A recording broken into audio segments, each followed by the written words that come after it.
Imagine a world where money never existed. No coins, no bills, no bank accounts, no prices, nothing is for sale. At first, it sounds like freedom. No stress about earning, no poverty measured in numbers, no chasing money your whole life.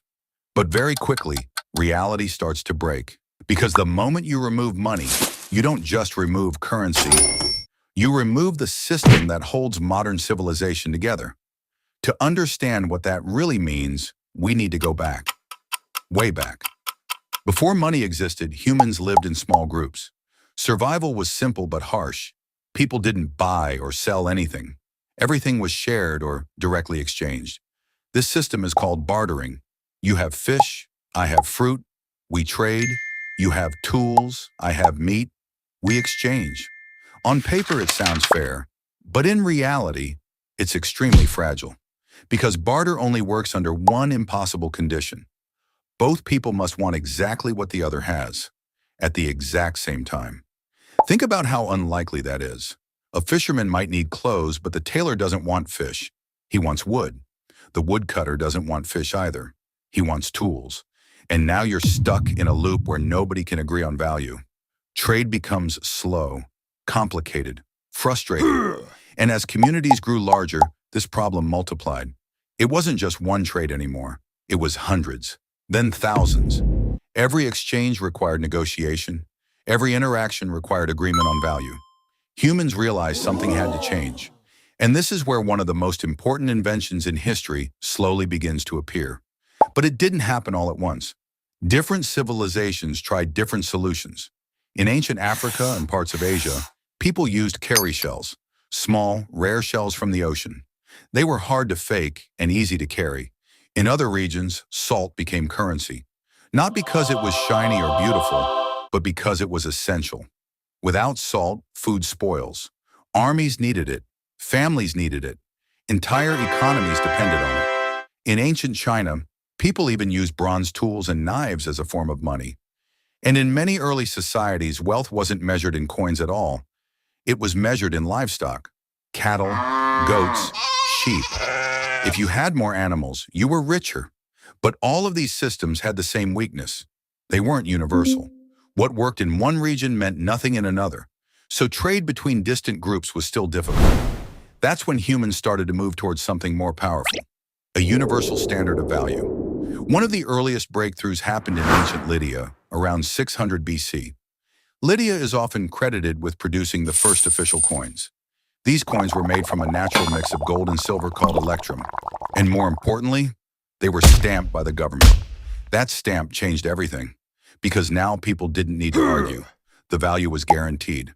For the first time in history, humans had something that could be trusted instantly, anywhere within the system. Money stopped being just an object. It became an agreement. And that agreement changed civilization forever. Trade became faster, cities grew larger, empires expanded, roads, markets, and entire economies formed around the flow of currency. Money allowed humans to do something they had never done before at scale: cooperate with strangers they would never meet. That is the real invention, not coins, not paper, but trust that can move. Now fast forward to today. Imagine removing that system completely. No money, no salaries, no prices, no jobs as we know them, no stores, no online shopping. Everything resets. At first, it might sound like it would return humans to a simpler life. But modern society is not simple anymore. Think about what you use in a single day: electricity, water systems, internet, transportation, medicine, food distribution, phones, buildings, roads. Each of these systems is not built by one person. They are built by millions of people across different countries, all working without ever meeting each other. So the question becomes, how do you coordinate that without money? The answer is, you probably can't at the same scale. Because without money, you lose the universal system that connects all these people together. You would be forced back into direct exchange. Doctors would treat people in exchange for food or shelter. Farmers would only trade locally.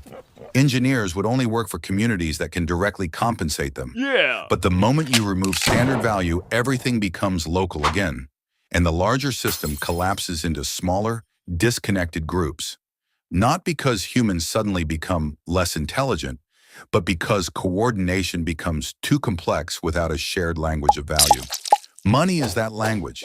It translates human effort into something exchangeable across distance, time, and skill. But here's where it gets even more interesting. Because money doesn't just organize survival, it also shapes behavior. It influences what people study, what jobs they choose, what industries grow, and even how countries develop. Now imagine a world without it.